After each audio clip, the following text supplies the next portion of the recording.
Let me tell you something, you don't get ahead in life by being the nice guy who's always bending over backward for people. Being nice isn't the same as being kind. Niceness often comes at the expense of your time, your goals, and even your respect. It's time to stop being nice and start being real. People will treat you how you allow them to treat you. If you're the type who's constantly saying yes to things you don't want to do, people will start assuming that's your default. It's not their fault, it's human nature. They see you as someone who will bend, someone who will compromise. And they take advantage of that. Standing up for yourself means putting a stop to that behavior. You have to teach people how to treat you. When you start setting boundaries, don't expect everyone to clap for you. Some will push back because they've gotten used to taking advantage of your niceness. That's fine. Let them push you, stand firm. Standing up for yourself isn't about being rude or confrontational. It's about showing respect for your own time, energy, and worth. Think of it this way, if you don't stand up for yourself, who will? The people who love you may want to protect you, but even they can't fight all your battles. At some point, you have to be your advocate. You have to look in the mirror and say, I deserve better than this. Being a pushover doesn't make you likable. It makes you invisible. People respect those who respect themselves. If you're always agreeable, always accommodating, people stop seeing you as an individual with needs and opinions. They see you as a utility, something they can use when convenient. Standing up for yourself also creates clarity in your relationships. When you draw a line, you see who's willing to respect it. The ones who genuinely care about you will understand your boundaries, while the ones who don't will fade away. And that's a blessing. Standing up for yourself isn't a one-time event. It's a lifestyle change. It requires practice and consistency. There will be moments when you'll second-guess yourself, but stay the course. Every time you assert yourself, you're strengthening your sense of self-worth. Let's be real, approval is a drug, and too many of us are addicted to it. From childhood, we're taught to seek validation, good grades, pats on the back, likes on social media. But here's the problem, living for approval puts your happiness in someone else's hands. And let me tell you, people are fickle. One day they love you, the next day they forget you exist. When you seek approval, you end up molding yourself into something you're not. You start acting, talking, and living in ways that you think will make others happy. But at what cost? The more you chase approval, the further you drift from your true self. Approval is temporary, but authenticity is forever. Think about the people you admire most. Are they the ones who follow the crowd, or are they the ones who stand out? True respect doesn't come from people pleasing, it comes from being unapologetically yourself. The moment you stop seeking approval is the moment you step into your power. Seeking approval also makes you vulnerable to manipulation. People can sense when you're desperate for their validation, and some will use it against you. They'll withhold compliments or affection to keep you in line. But when you stop caring about their approval, you take away their power over you. When you live for approval, you give others the steering wheel to your life. You let them dictate your choices, your priorities, and even your happiness. But when you take that wheel back, you start living on your terms. You do what feels right to you, not what looks good to others. Approval is fleeting, but self-respect is permanent. The world doesn't need more nice people who are afraid to rock the boat. It needs bold, authentic individuals who are unafraid to be themselves.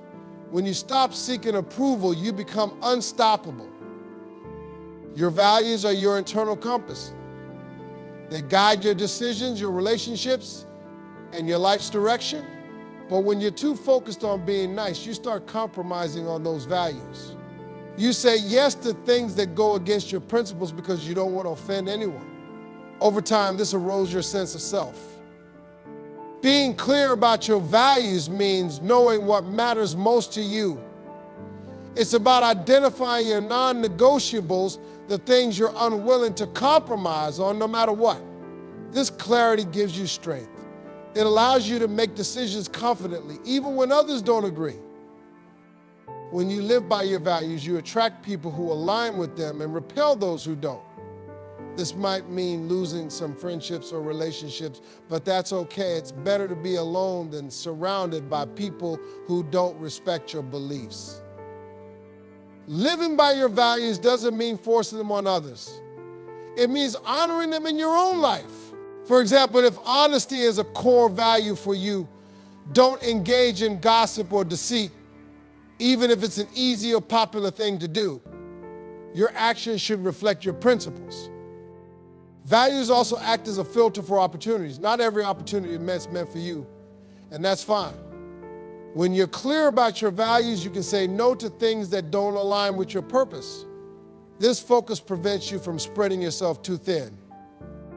Being clear about your values also strengthens your self-esteem. When you act in alignment with your beliefs, you feel good about yourself. This inner confidence radiates outward, making you a magnet for like-minded individuals. Compromising your values might make you nice at the moment, but it will make you miserable in the long run. Be true to yourself, and the rest will fall into place. Gratitude feels nice, but respect is essential. People often confuse the two, thinking that if someone thanks them, it means they're valued. But here's the truth: gratitude can be superficial. Respect is deeper. It's the acknowledgement of your boundaries, your worth, and your presence. When you focus too much on being nice, you settle for gratitude and miss out on earning respect. Demanding respect doesn't mean being aggressive or rude. It means showing up in a way that commands attention and consideration. It's about how you carry yourself, your tone, your posture, and your words. If you don't take yourself seriously, no one else will. When you walk into a room, your energy should communicate that you're not someone to be dismissed. Nice people often go unnoticed because they blend in too much. They shrink themselves, thinking it's the polite thing to do. But shrinking doesn't make you likable. It makes you invisible. Respect comes when you stand tall, take up space, and own your value. Stop being afraid to voice your opinions or take credit for your work. Respect yourself first, and others will follow. When you let people walk all over you, they might thank you for your helpfulness, but inside they see you as a doormat. And here's the kicker: they might even start resenting you because your niceness makes them feel guilty or superior. Demanding respect means putting an end to that dynamic. It's telling people, this is my line and I won't let you cross it. Respect isn't about how much you give to others, it's about how you treat yourself. If you're constantly overextending yourself to make others happy, you're sending a message that your time and energy are limitless and therefore cheap. But when you set boundaries, you teach people to value your contributions. Gratitude fades, but respect sticks. Someone might thank you for a favor and forget it the next day. But when they respect you, it changes how they interact with you forever. They approach you differently, speak to you differently, and even think about you differently. Respect doesn't come from asking nicely, it comes from showing strength. Stop chasing thank yous and start commanding respect. When you prioritize being respected over being liked, you gain both clarity and control in your relationships. How many times have you felt the need to justify a simple no? You don't want to go out tonight, and suddenly you're giving a 5-minute monologue about why you're too tired or busy. Let me tell you something: over-explaining is a trap. It makes you look unsure of yourself, and it opens the door for people to argue with you. When you over-explain, you're essentially asking for permission, but you don't need anyone's approval of your life. No is a complete sentence. I can't is a valid excuse.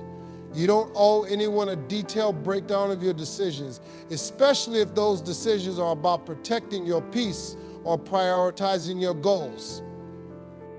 Think about why you feel the need to explain yourself. Is it because you're afraid of being misunderstood? Or maybe you want to avoid conflict. Whatever the reason, over-explaining usually comes from a place of insecurity. The more confident you are in your choices, the less you'll feel the need to justify them. Over-explaining also makes you an easy target for manipulation. When you give too much information, people can use it against you. They'll poke holes in your reasoning or guilt trip you into changing your mind. The less you say, the harder it is for them to argue with you. You have the right to make decisions without broadcasting your thought process. If someone doesn't understand your choices, that's on them, not you. Your job isn't to make everyone comfortable, it's to stay true to yourself. Simplicity is power. When you keep your explanations short and sweet, you project confidence and clarity. Over-explaining drains your energy. Every time you go into unnecessary detail, you're spending emotional and mental energy that could be better used elsewhere.